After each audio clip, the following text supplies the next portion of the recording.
Hello. So I wanted to talk about this piece, Sadness of the Soul, from Song Without Words by Mendelssohn. It's a very interesting piece. When you first look at it, it looks very straightforward, very typical of Mendelssohn and his style. But the more I studied it, the more I was amazed by it.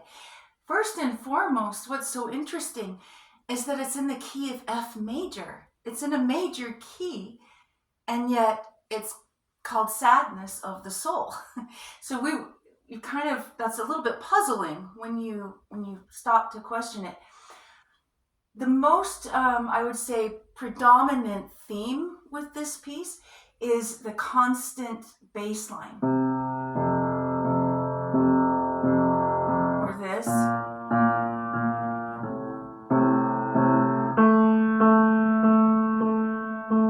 And that's what is propelled throughout the entire piece of music. What I feel like that is, if I were to interpret this psychologically, is that it's almost like a persistent sadness that doesn't go away. It's a constant, it's always there, right? And yet you have this soaring melody line above that.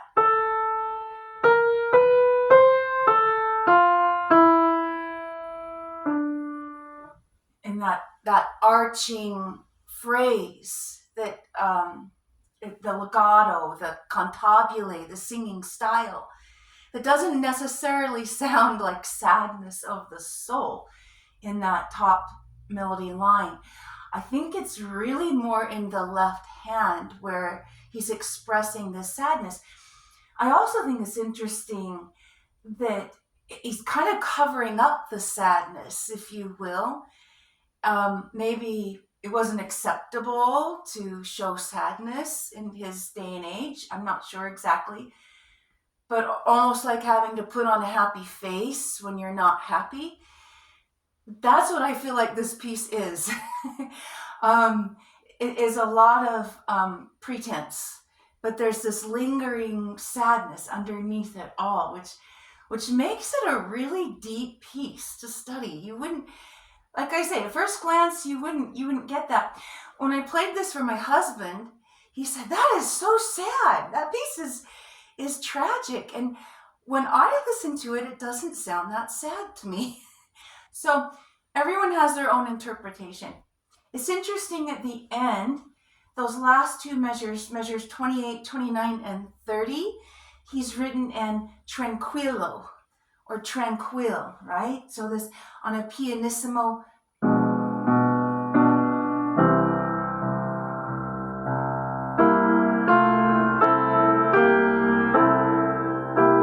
then that D, that two-note phrase. Yeah, it's like an ending of, I think, acceptance, maybe coming to peace with one's sadness, you should say. It's got, we start to hear more of, I would say, the minor tones around measure 8, 9, 10. Around measure 10, there's that pickup where it goes con forza, with force, right?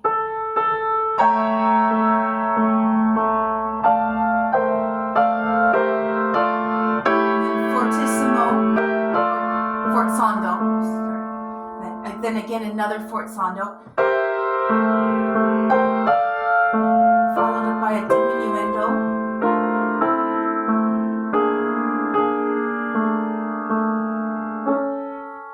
Okay, I feel like that's a very telling line, a very powerful expression. That con forza is like a stab of sadness, right? Right at measure 10, you feel that. And that continues on into measure 15, where we have the forzando again, which goes with a diminuendo following, and then again another forzando,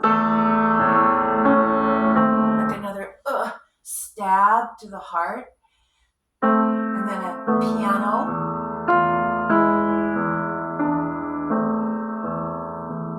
Semi-resolved, we would say in that instance. Yeah. Um, you know, it's just an amazing piece. The more I've studied it, the more it's it's revealed itself to me in a new way. I thought this was going to be so different, and then when I got into it, I feel like it's very deceptive, to be honest. So this is my interpretation, and you may have your own expression, your own interpretation. But give it a try. See what you find. And I hope that this has been helpful for you.